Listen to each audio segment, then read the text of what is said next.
And so the Rothman Institute of Innovation and Entrepreneurship at Fairleigh Dickinson University is really focused on supporting family businesses through our Family Business Alliance, our veterans and immediate family members of veterans through our Veterans Launching Ventures program.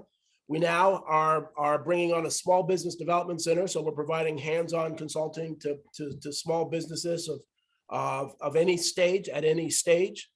In addition, we have an executive coaching program that we are helping people become executive coaches, and a diversity, equity, and inclusion training program among our many offerings. So Rothman is really growing. We're doing more and more of connecting our students at Fairleigh Dickinson with executives like Bell and others. We really want to bring real world education to the classroom. So with that, I want to begin, and Bell, I always like the origin story. So tell me a little bit about where you grew up and how did you become such an extraordinary leader? Well, thank you, Dale. So let's see, I grew up actually in northern New Jersey. Mm-hmm. So for all the people from northern New Jersey, hello. I loved growing up in that area. I originally came from Venezuela. My family migrated here when I was 7 years old. And so we had a lot of ties back to our country. And I remember for the first 15 years, really going to Venezuela at least twice a year to visit our family. But this really became, this was our home. And this was part of, myself growing up, an only child. So with two parents that were artists and loved painting. So I grew up in a household that we were visiting all the time, different museums and galleries, and a lot of exposure to the arts world. Now, you didn't speak much English when you came here, as I understand. Is that true? Correct. That's correct. I spoke no English when I came here. Wow. And starting in second grade, I remember going into the classroom and it was so surreal. I didn't understand a single word anybody was saying. There was no bilingual program. So I had to learn everything really through sign language. And that's extraordinary, because when I do my training, I talk about accents as something that we acquire wherever we grow. And most people keep the same accent. So that says a lot about you. And so when were you first attracted to leadership, to being a leader? Was that in grade school, high school? When did you think you could be a leader? I feel that culturally, I never really felt that I was going to be a leader. I always, loved kind of just following and reading and listening to other people. I wasn't the person that raised my hand. I was at the front of the line. I just kind of followed to see what other people were going to do. And I think that's part of it, is being an only child. You do tend to be a little bit more shy and reserved and very introverted. But I really fell in love with this industry, wanted to be in financial services. And I found very quickly that if I was going to be in this industry, I had to get over my shyness, because I had to be able to speak to clients and prospect and work in a completely different realm that I was used to. And when I kind of stepped out of that comfort zone, I started realizing that one thing I loved to do was helping others. And it was just something I had done since I was a child. I was always the person that kind of leaned over and said, how can I help you? Come over with me. I really enjoyed that part of it. And that really is where my leadership ability started. It wasn't because I wanted to be telling people what to do or follow me. It was more of a help. I want to be able to help you. And what can I do to be a mentor to you? Well, and again, one of the reasons I really like to talk to you about leadership, and so many folks out there think, well, I know what a leader is. I don't need any information about a leader, but you can learn something from every conversation about leadership, and the way that you've been able to become a leader, and you're really an extraordinarily nice person. And the old leader is typically viewed as an old guy who's command and control, who has a title, who smokes a cigar. It's the total opposite of you. And so what were some of the hurdles that you had to overcome to kind of get to being president of MassMutual Tri State? Is a big deal. It's funny. I think you just described my first manager, but yes, you're absolutely correct.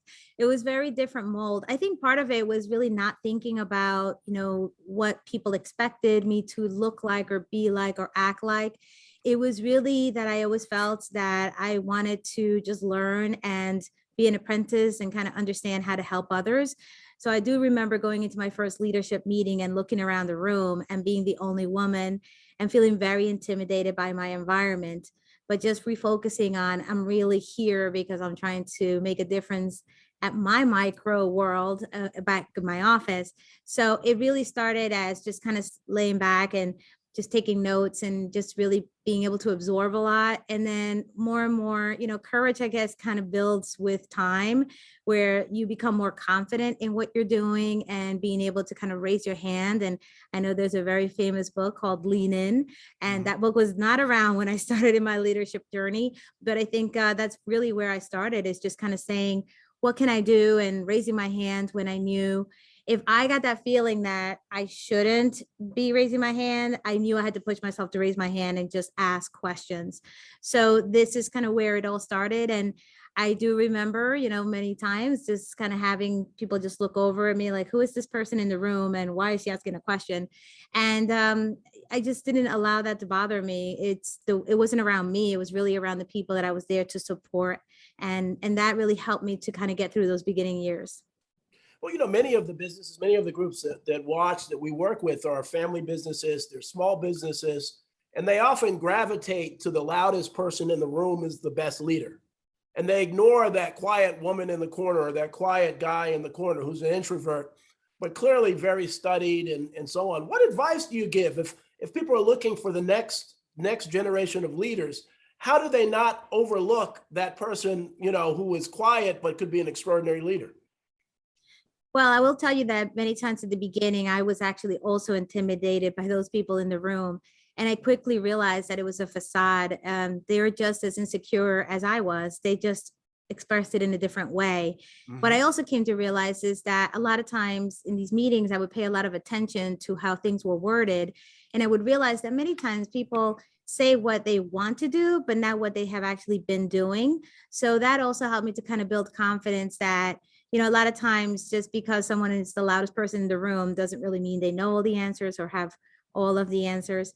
So I really just started speaking out. And, a lot of times we show the most quietest person is the one that gets the most attention, because eventually your results kind of speak for themselves. And then people start coming to you and asking you for questions and advice. And that's how you sometimes get your voice heard. Well, when we talked the last time, I talked about this concept I have of coach leadership. And actually, since then, I bought the web address. And so I'll be building a website around coachleadership.com. And I think that's one of the reasons why the leadership that you exhibit is so much in demand now, because employees will gravitate to those people who actually care about developing them. That it's not about you as the leader who has all the answers. You're really looking to them and empowering them. So those folks, and in order to do that, you have to be a good listener. You have to be humble. You have to be someone who cares about other people. And that's Bellaria Jimenez. I mean, that's who you are. And so have you seen that? Have you seen that a lot of the people who are most effective in your organization are those that are kind of coach leaders? Absolutely. I know that over the years, when I first started in this industry, I realized that the leaders back then were very different from the leaders today. And that leadership style doesn't work anymore. When I first started, it was a very authoritarian type of leader. You kind of were afraid to talk to the leader on top. They were very unapproachable. But throughout the decades, I've really seen that change. And that's really helped me, because it's gotten more to the type of person that I am and the type of leadership style I have. But that leadership style is really because of a culmination of so many different generations coming together. And I do have to kind of shift sometimes my leadership style depending on who I'm working with. There are individuals that I still need to be a little bit more difficult and direct with my messaging, while others I have to be just a better listener and just kind of listen to them to help them get to the right place. And I think that ability of being versatile is very important in today's leadership, because it is a little different. Every person is different. And I think where we always fall into sometimes making that mistake is kind of just using a broad brush to paint, the picture. We really need to realize every single person has different unique abilities, different communication styles. We focus a lot on learning each other's communication styles. With our teams, we have different tests that we put them through to just help each other understand their different abilities and communication abilities. Because sometimes, it's just a misunderstanding of the way we approach each other in conversation that truly leads to miscommunication. So those are all things that, throughout the years I've learned. I think it's been very helpful. But it's not easy, because it all deals with our own personality. So if we have that type of personality that kind of clashes with today's youth, we have to work at it. And how do we become a better listener? And I will tell you that this is a skill that we're spending a lot of time like really teaching now, because we're in this like digital platform world where everything is 8 seconds ago, you're moving on to the next task, and we're losing the ability to make deep connections, and people need to be heard. And we've definitely gone through a very difficult period of time. These last 18 months have been very challenging for many people, and work and really our home lives have blended together. So we have to give everyone an opportunity to kind of talk about, what is happening behind the scenes, because we used to almost have like this, like two personas, right? You would have your work persona, you would come in and you were kind of doing your work, and then you would leave and separate your other persona where you're maybe this fun loving person, but when you would come to work, you change. And what I have found is throughout the last 5 years, that's really changed dramatically. People are a lot more casual.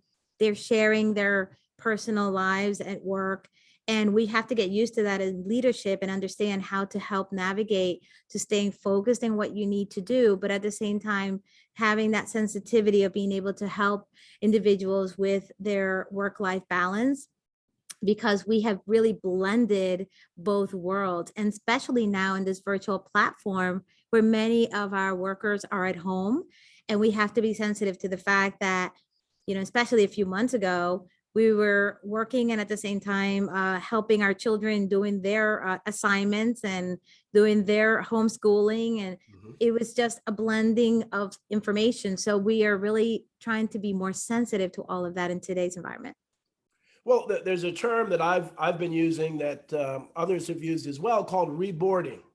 And that's kind of what you're talking about. We know what onboarding is. When you get a new employee, you onboard them into the organization. But now people who've been long-term employees are now reboarding as they're coming home. They're dealing with all the stresses. And so this idea of coach leadership is even more important, that you have to coach and be sensitive and counsel people. And the reason I like the coach leadership, and I see Scott Livingood, a professor at Arizona State University, is one of my partners in this coach leadership as we're rolling that out, is that a coach of a basketball team can't be the same with everybody. They have to be very direct and command and control with some people who respond.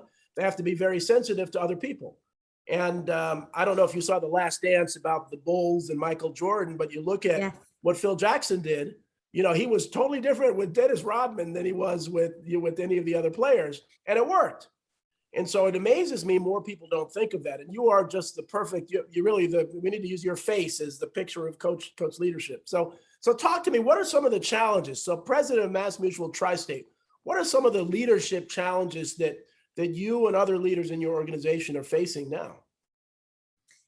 So it has really become, the world accelerates every day, right? But in business, even more so. I think the biggest challenge has been you have to keep your eye in the future and understand like what are the things that are happening so quickly in our industries that we need to be ready for, but at the same time be very present in what's happening today so that you can keep the business going in the right direction.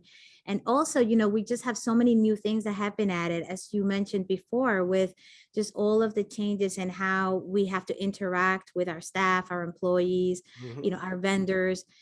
That whole dynamic has really shifted and changed. When you look at attracting talent, because of our virtual platforms, we've had to be very accommodating to looking at attracting talent in a different way and being able to use different means of communication. Technology is constantly changing and evolving, and you have to be 2 steps ahead of that. Many industries like ours gets impacted by regulations, and we have to be informed and understand what that regulation can do in our industries. In addition to that, the economy has a lot to do with the well-being of our firms. And, as small business owners, I will have to tell you that this is one of the areas that I'm spending more and more time every day, because you see these large companies just not making it and folding. And you're like, oh my goodness, if these large companies that were in the Fortune 100 10 years ago are no longer listed on these lists, as a small business owner, how do I even get a chance to survive?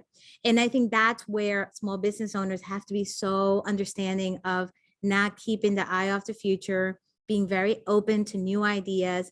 And the one thing that I have seen that's very unique, when I started in the industry, and even when I started in leadership, I was really taught that managing is about managing processes, managing up, all these different opportunities, very task oriented.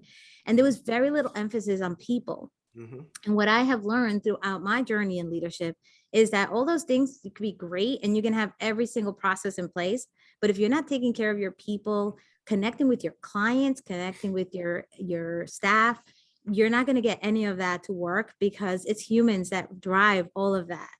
So I have seen the most dysfunctional offices be very successful because they have an incredible culture. And I've also seen incredible offices with great procedures that can't get off the ground because they don't have their people well connected.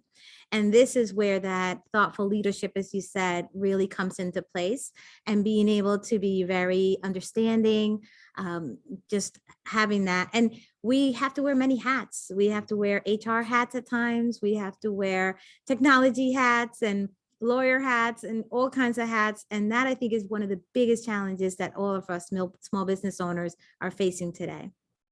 Well, it's so often people don't realize that the difference between so many businesses is leadership. It's really the person at the top. Are they innovative? Are they able to respond to challenges, or are they stuck in the past?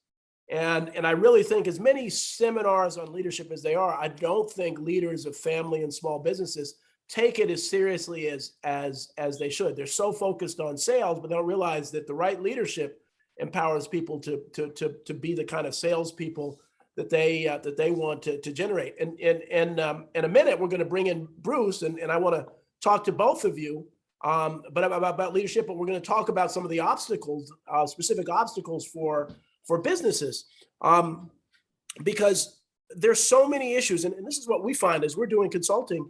They're so overwhelmed with the day-to-day that they often make mistakes, or they often don't take advantage of opportunities. And that's really, as I understand it, what MassMutual Tri State is all about, is really kind of helping. So talk a little more about that and how you're really helping businesses get to the next level. Oh, absolutely. I think that's one of the key things, is that the way that we approach business, it's that one-on-one connection, that relationship between ourselves and our client, whether it's a small business owner or an individual. We are all about understanding the needs and understanding what the client is trying to achieve, because that consultation is the critical point in understanding what recommendations need to come next.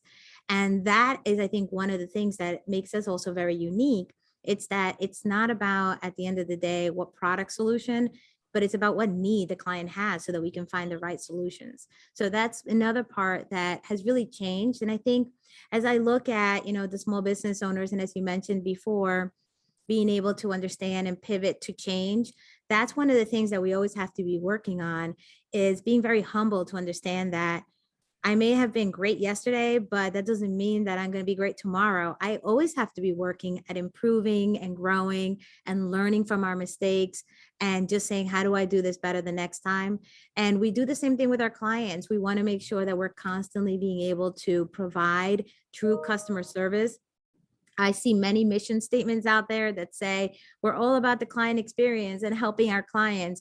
And what I always challenge is, what are you doing every day to make sure that you're making that mission actually happen? Because that is, at the end of the day, our number one focus is our clients. And the more I look at this, and even think about how you interact with clients, and I know how you do it. You coach them. You really kind of coach clients. Have you thought about this? Have you thought about that? And then, in the same way that your team is loyal to you, your customers become loyal to you, because you're giving them valuable advice, or helping them identify ways to do that. And so Bruce, if you want to join us, if you would come in, and Hello, Mel. and so you're a great team. Bruce, would you say a little bit about your background? I have to run and get the door home. Well, unlike Bellaria, I actually grew up a little west of here, about 350 miles west, in a little town called Pittsburgh, Pennsylvania. That's where I was born, raised, and had the opportunity to be educated as well. I kind of got into the financial services industry as a stockbroker at that time I'm going to be dating myself, which it happens. I was a stockbroker in the early 80s through the late 80s. And then I was recruited by MetLife at the time to join them to kind of pivot and teach their distribution channel, which was primarily at that point driven by people that were insurance agents, and they understood how to sell and position insurance, but didn't have a whole lot of experience on positioning other things, especially something risk-oriented like investing, sorry. So they hired people like myself to come in and teach the MetLife distribution channel, the traditional life insurance agent, to become more of a broader based advisor. The thing that's most amazing to me in the journey that I got involved with, kind of not intending to be, but over that almost 30-year time frame, I saw the typical MetLife advisor go from somebody who was sitting with people at 8 o'clock at night trying to, sell them a life insurance policy, to now doing complete financial planning, building out wealth strategies, managing hundreds of billions. As a firm, we manage multiple billions of dollars now. That would have been a pipe dream 30 years ago. So that's sort of my journey. I started working with Belle and her organization about 13 years ago. Wow. And I've had a number of roles within the firm, more often than not driven by my background in Wall Street. Up until a few years ago, my primary role with the firm was I was head of what we called our wealth advisory team. And that's exactly what Belle was talking about. When we would engage our clients, we would try to do it on a very broad basis, meaning not just, okay, here's a product. Our idea was, okay, where are you? Where are you going? What can we do for you? And I think what we've done very well, we don't know what the business owner does. We wouldn't even pretend to be able to help them do what they do, because that's what they do. And that's where their expertise lies. What we try to do is take kind of a quote from Forrest Gump, and like one less thing, we want to get something off their table, off their plate. Let's make sure your retirement is in good shape. Let's make sure your family's secured. Let's make sure that you're able to go to work every day and run your business without worrying about other stuff that maybe we can take off your plate by giving you the right advice and the right recommendations for what your situation might dictate. So recently, my role at the firm has changed a little bit. We got a surprise one day, and Belle and the rest of the senior management team asked me if I would consider running operations, which, talk about a little change of direction, and I stepped in temporarily. Well, 3+ years later, I'm still running operations, and I also am one of the chief compliance officers with the firm. But I think what's germane to our conversation today, Dr. Caldwell, is that when I was running the wealth advisory team, we focused a lot of our energy and education and expertise on the concept of retirement income planning. Right. Okay. And in fact, there's a designation from something called the American College, which is a kind of a university style organization that supports the financial services industry. And they have a designation specifically in that area. I went and got that designation, and then Belle and I decided, hey, let's spread the wealth. So then I started teaching that course, and we now have about 30 advisors that are carrying that designation, which makes us very, very capable in helping people with retirement decisions on how to do things and hopefully retire comfortably. Exactly. Right. Well, this is fantastic. And I apologize. My mom just got released from the hospital into home hospice. And so we have, this is the first day a healthcare advisor. So you talk about retirement, you talk about long-term care. My mom's 86, and fortunately she's doing a little better, but this is important stuff. And folks don't pay enough attention to this. So first, kind of asking, as a business owner, what is your exit strategy when it comes time to retire? Talk a little bit about that, if you could. Well, I think one of the challenges we have is that, if the business is pretty much concentrated with one or two individuals, and they are the core, they have the expertise, or they have the charisma to be the effective salesperson, or whatever the case may be. People, especially if it's not a very large organization, they tend to spend the vast majority of their time thinking about that business because Mhm. it's what keeps them the roof over their family's head, food on the table, everything else. And so they get so pulled into the day-to-day activity, like Belle was talking about earlier, they kind of miss, the forest and the trees. So what we try to do is make people say, hey, recognize that there is going to be a point where you will either want to leave, need to leave, or have financial opportunities to leave the business. The question is, what is the exit strategy? Now, with the smaller groups, we find that that's more of a challenge because they may or may not be able to replicate themselves. They may or may not be able to produce the skill set that they have innately because that's something that they do. So the question begs, is there somebody in the family that's going to step in and carry on?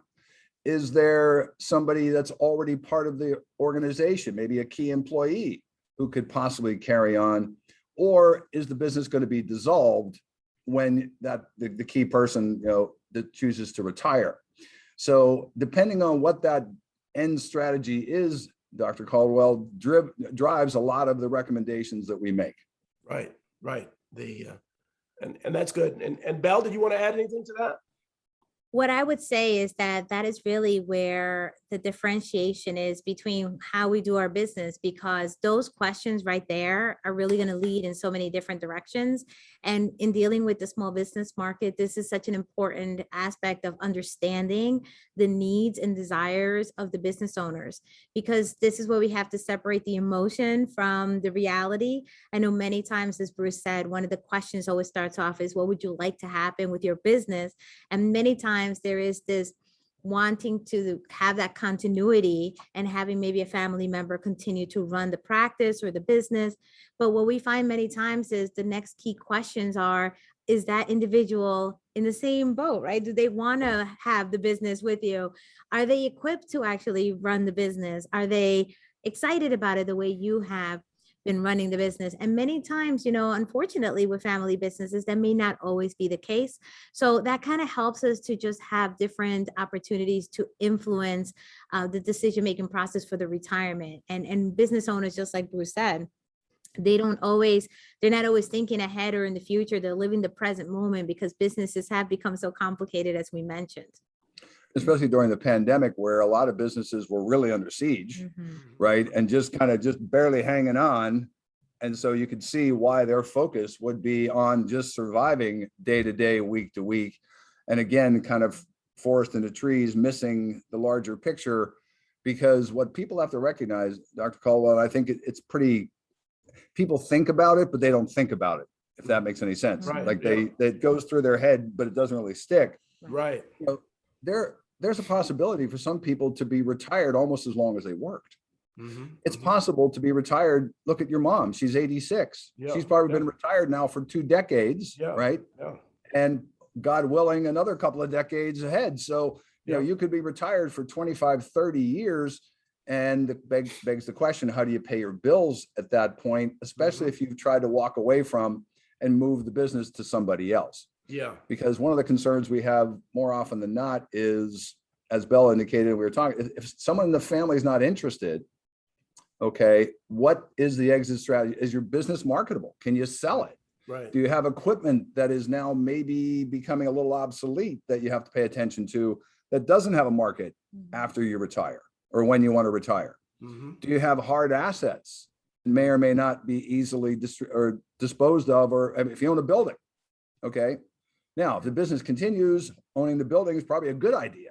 But on the other hand, if you want to get away from the business and you want to just kind of completely separate yourself, now you got to figure out what to do with that building. Is it something other people want to buy or not? So there's Right. so many what ifs on the back end. We begin the conversation with, how do you envision your retirement? How do you envision moving away from this business and becoming, a retiree hanging around a golf course?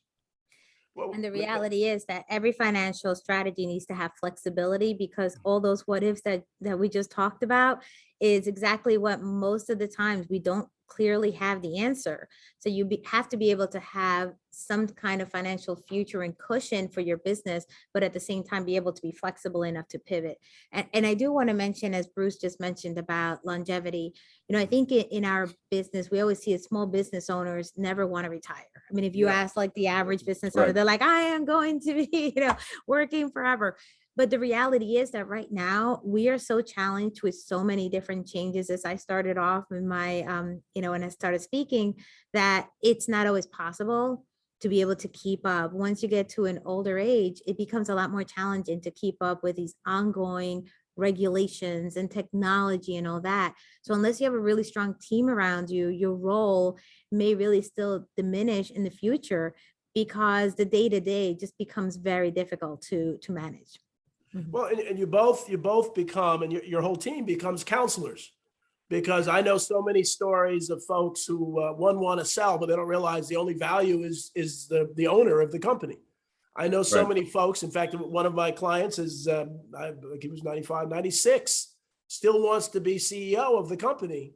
And because the problem is that their life, they've put 80 hours a week into this for 60 years. Giving that, it's an addiction. Giving that up is hard. How do you deal with people, and how do you deal even with family members whose mom or dad may not want to go? So I'm sure you've seen those cases. Talk to me about some of the things you've seen. Well, the unfortunate side of that, and you're right, is it's kind of an aha moment. You're 80 years old, you can't do this anymore. But if you haven't thought about it, and those are the ones that really get me a little concerned, because they are so focused that they completely forget about the other side of the coin. One of the things we run into, and a lot of people, 95, 96% of the US population participates in Social Security, right? And that's going to be a linchpin for just about everybody. And it was never intended to be the be all, cover all of your retirement expenses. But for a lot of people, it is not an insignificant chunk of what they're going to rely on. And what we see a lot of business owners do is, it's kind of like the old cut your nose off to spite your face, right? Because they're so concerned about controlling their taxes and how much they pay Uncle Sam, then they tend to underreport things. They want to maybe pay myself a little bit in cash and stuff. And then what they don't recognize is that the Social Security Administration uses your best 35 years of earnings. So if you're shortchanging yourself year in and year out, maybe that money may be elsewhere. You may be able to put it some other place where you can ultimately tap into it. But from a Social Security perspective, you're not going to be maximizing that benefit, because what you're showing the IRS each year is a relatively smaller number than the reality. And I see that, and I have personal experience with this in a sense, because my father was a small business owner. And I saw him do that. And then I saw when he retired what his Social Security benefit was, and I had to shake my head, because that was an area of my expertise, and I couldn't do anything about it. It was already, that toothpaste had already left the tube. So, and the other thing I saw with my father was, and that's why I kind of mentioned about the potential obsolescence of what you do. My father ran a pretty successful small business. My middle brother was the family member who got pulled into it and got into it. And instead of my father recognizing where, to one of the Bell's points earlier about how things change quickly, instead of him recognizing where things were going in his industry, he kind of stayed with what he knew. And the good news was he was successful. But when he went to retire, the equipment he had was now obsolete. Right. The market had changed, and my brother pretty much was left holding, for all intents and purposes, a pretty much of a hollow company that couldn't do anything anymore. Wow. So that's one of the reasons why I kind of pay attention to this and ask people, what's your strategy? And I try to ask that question before it's next week that I'm going to retire. I would also say that in the question that you mentioned with that individual that doesn't really want to let go of the title, I think that's where it also becomes really important to do what Bruce mentioned before, is have a clear succession plan. Like, what are we trying to accomplish? Because whoever is going to be taking over the day-to-day of that organization, that company, they need to be aware of that distinct, personality that they're dealing with, and seeing, okay, is it just a figurehead that we're working through, or is this person going to be also an obstacle in trying to make decisions in the company? And that makes a really big difference also, because if you're going to be inheriting or working in a business where someone's still stuck to the old ideas and it's not really allowing progress to happen, then there's not going to be success there. So that's a very important part of how that handoff happens. And what is the day-to-day responsibilities? Are they able to let go and let whoever is that successor really take the business to the next level? And they have to be able to say, if I still want to be involved, I still want to have this title. Maybe they're like a silent partner. They have no voting rights in the decisions of the day-to-day operation. And that has to be well established at the beginning. Well, and this builds on our first discussion on leadership, because what happens, I find so many with family business leaders, and they could be the founder or the next generation, they don't want to make the decision as to which of their kids is going to take over. So they don't make the decision and they stay. And they don't really look at leadership characteristics to understand who would be the best leader for the business. What structure would be the best structure for the business going forward? It's amazing how they just don't want to deal with that until it's absolutely necessary. And by then it's too late. Do you help advise them and give some advice around that? So a lot of the advice actually is a team effort, right? We are there at the table with our expertise, but we always suggest that there's, their accountant is there and other important decision makers to this process. Because when you look at it from a teaming perspective and there's different professionals at the table, the business owner is getting different perspectives and is able to have a better conversation around that succession. If you have the attorney at the table, the accountant, the financial professionals, all kind of leading and guiding, the client starting to understand, or the business owner, that I need to really consider all of these things. And as you mentioned before, even with the attorney at the table, that whole hierarchy of control is very important.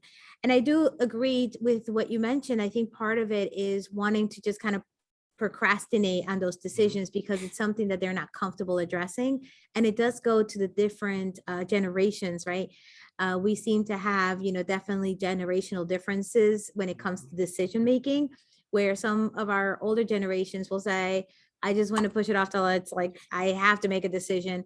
But those confrontations are important to have. Is that everybody's sitting at the table.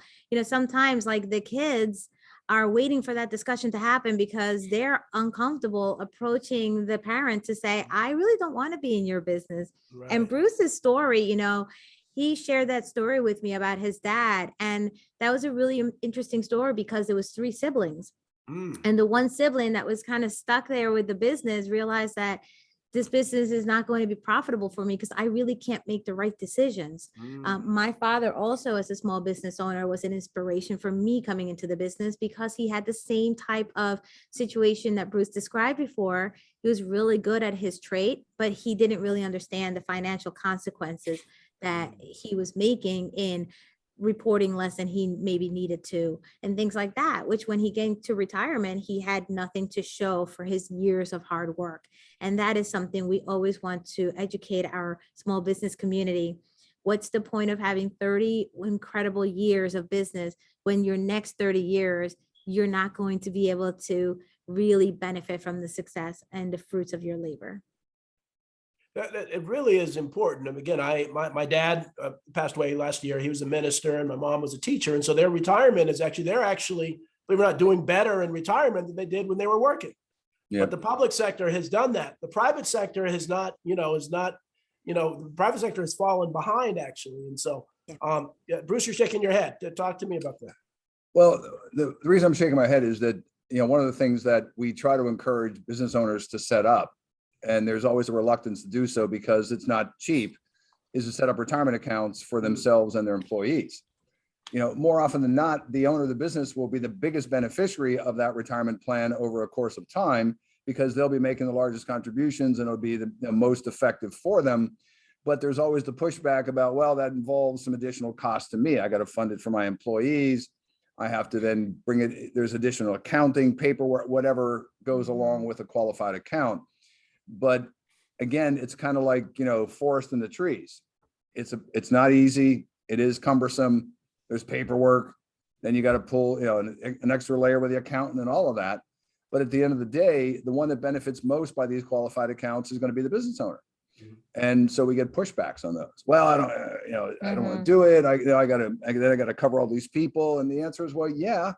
And what a lot of people forget about that, and Belle alluded to this in her earlier comments, is people are going to drift to, and you're going to get higher quality, better quality people because you're offering them something that's a benefit to them, even though it's ultimately the best benefit for you. So that kind of goes in a bit of a circular argument because we still get the pushback. Oh, well, I don't want to do that. And in fact, depending on the size of the business, there's some of these things that are quite advantageous to the business owner if they know how to do it. And I'm not talking about little scams or working the system. I'm talking about legitimate strategies that can be put into place that benefit the business owners more so than anybody else. But again, none of these things are costless. None of them are free. I will argue that the cost is really on not doing it, because then you are going to have the repercussions. Every action that you take or don't take is going to have an impact in you and your future and your business. So I always say, if we were talking about leadership earlier, one of the key things about leadership is being able to have the right talent in your organizations and being able to have employees and staff and members that want to be part of your organization. But if you're not taking care of them and of the things that are important to them, then you're missing out on being able to really have people that are going to be with you for a very long time. And when you're not looking at that benefits piece and those soft dollars that are so important to people's stability and future, then you're missing out on the opportunity to really gain valuable people in your team. I know right now, small business owners have really suffered tremendously the last few months, really being able to attract talent or keep talent. But one of the things that this is an opportunity to think back and say, was there anything else I could have done to improve their situation so that they wouldn't have seen the opportunity that I was offering as just dollars, to pay their rent. They really have to buy into your mission and what you do and how you do it. And these are the things that we're all learning along the way. This is how mistakes happen, and we can learn to improve on them. But those benefits, to Bruce's point, it's not only about making sure that you're taking a little bit of that money for yourself for the future, but also taking care of those important to helping you run your business. And I'll just add one more thing, Bruce, because I really want to emphasize this for all the small business employers. When you think about funding for your retirement, we do tend to have this tendency of not wanting to, just pay a little extra for taxes and stuff. So don't think of it that way. Think about you're taxing yourself. You need to, from everything that you're doing, you need to always keep a little bit on the house, right? Let me take a little bit here for my future, because that money growing is going to be so important. And we tend to, as small business owners, do the same thing that society does, is that live, week by week, month by month, year by year. So a lot of times we're bringing that money back into the business to keep it profitable. But if we take the mindset of taking a small amount and just putting it for that future, that's going to make a huge impact and difference as well.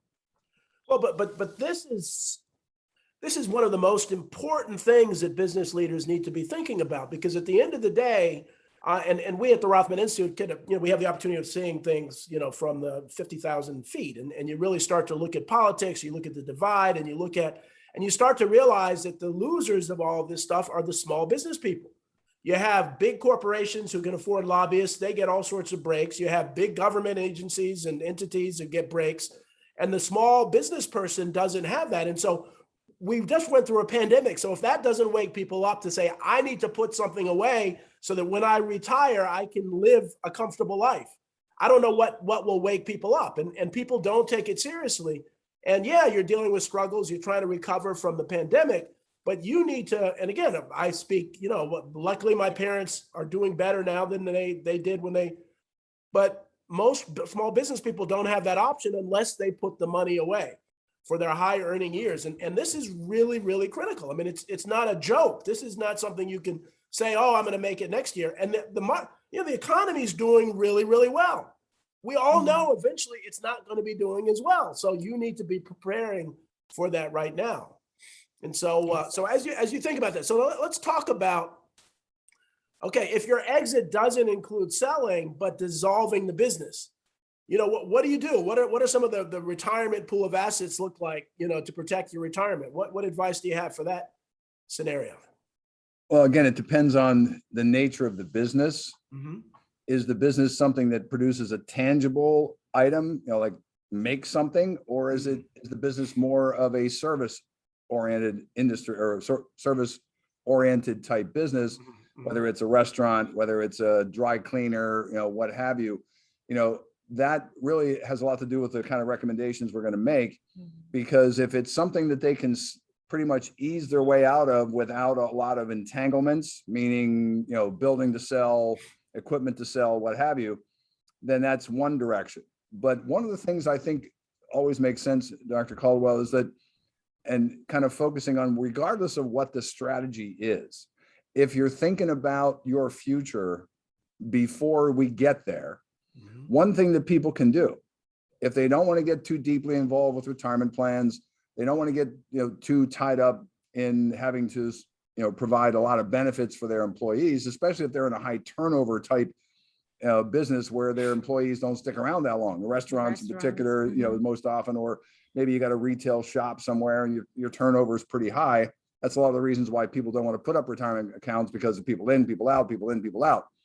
But nothing stops a business owner from setting up accounts in their own name in what we refer to as non-qualified type opportunities, places where you can put money that will grow with some tax advantages that do not involve your employees.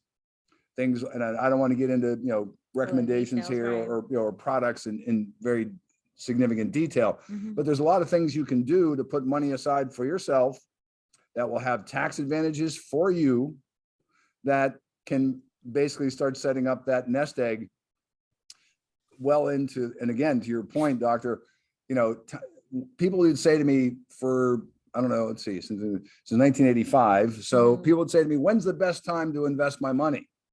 And my answer, of course, being the fundamental wise guy that I am, I would say, well, 30 years ago, but today's a good place to start.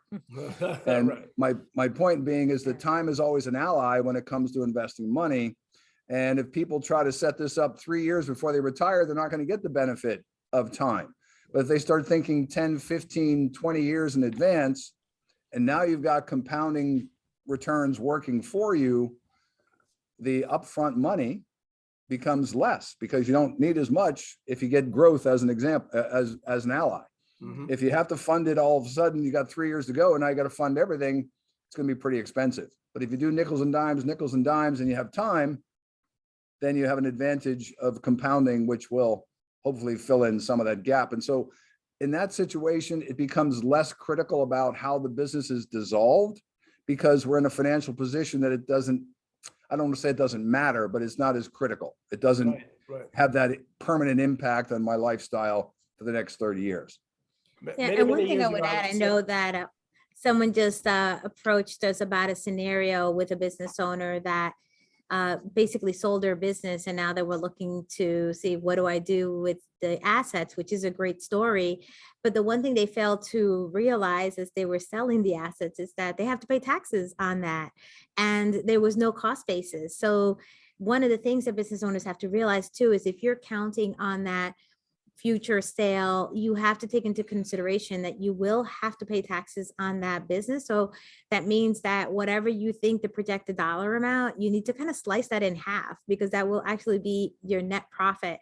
And those are things that we can also work on. So as you mentioned, dissolving the business, there should be a strategy in doing that over a period of time, so that the taxation can be eased over a couple of years. Well, how did they get to that point, Bell? Well, basically what a lot of business owners do legitimately, their accountants encourage it legitimately, is depreciate the equipment in the building, right? So every year, depreciate. Pretty soon the cost basis is down to almost zip. Now you sell a highly appreciated asset and go, oops, Uncle Sam comes a knocking. And to Bell's point, if it's X number of dollars, you might really walk away with more like 60% of that, as opposed to 100%. Absolutely. So let's I used to be a certified financial planner, so I love this stuff. And so you're bringing back so a real life scenario. So my parents retired in Denver, and my daughter was their only grandchild, and I wanted to move to New Jersey. So I suggested, I was on the Housing Authority in Asbury Park, to buy a condo in Asbury Park. And so, the market wasn't good. So we rented it out. We weren't available to have it on the market until last Sunday, or no, 2 Sundays ago. So we had 1 day of showing. We have an offer for what we want after 1 day of showing.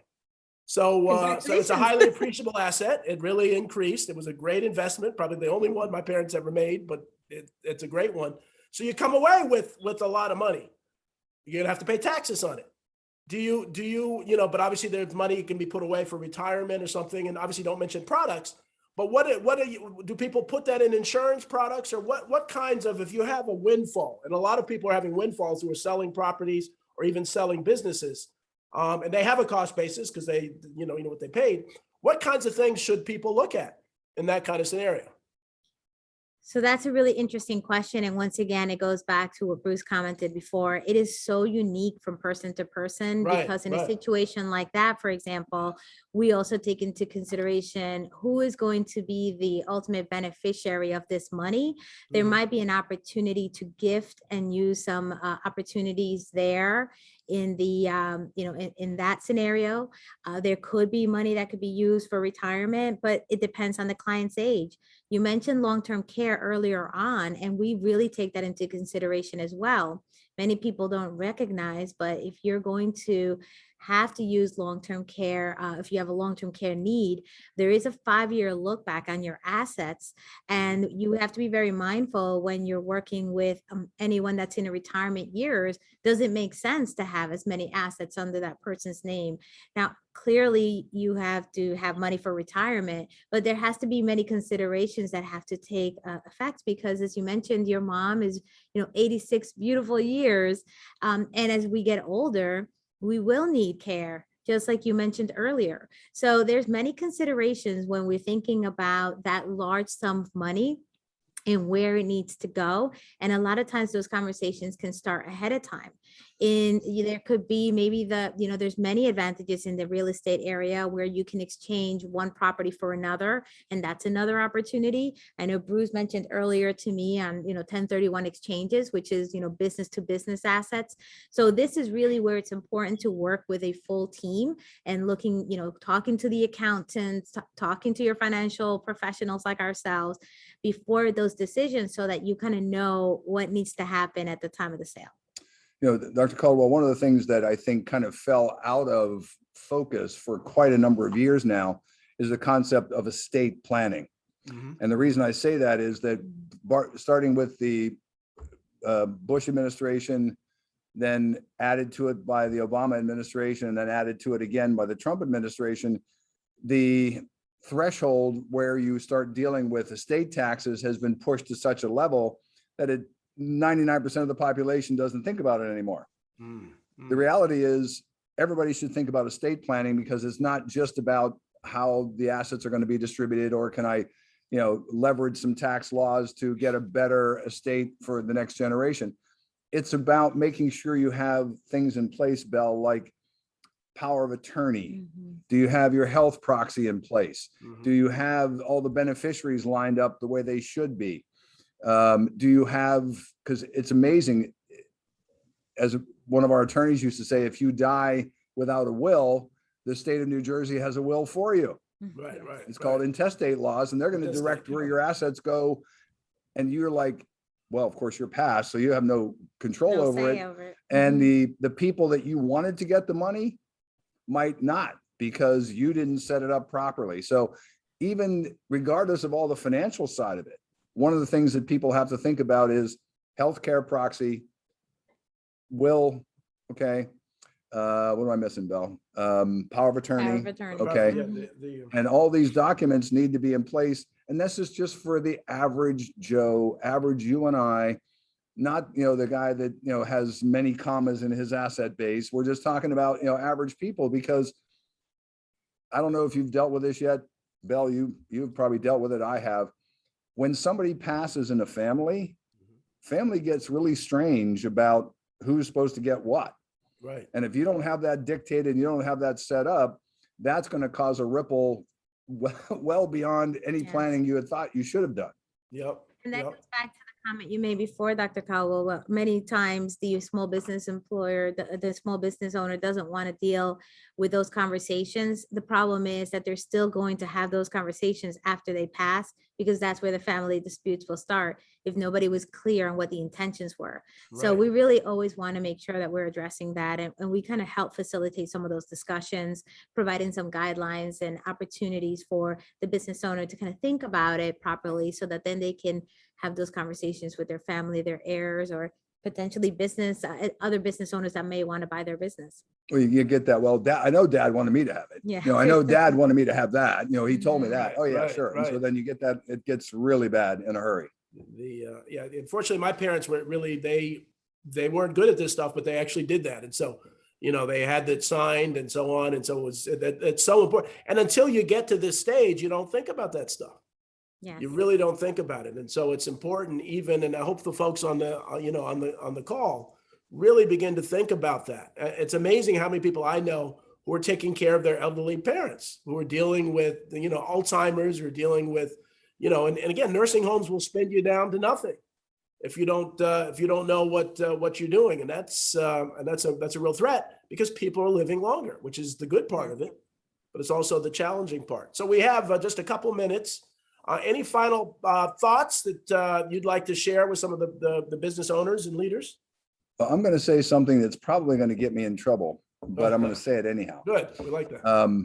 It's okay, Bill. Oh my goodness. Okay. One of the things that we learned in doing our research on retirement is that 80% of men pass while they're married. 80% of women pass single. Yes. So the point I'm getting to with this is that if the business owner is married, there is longer term repercussions for every decision that's made, because the odds are pretty good that in a traditional couple, she's going to be a widow for a while.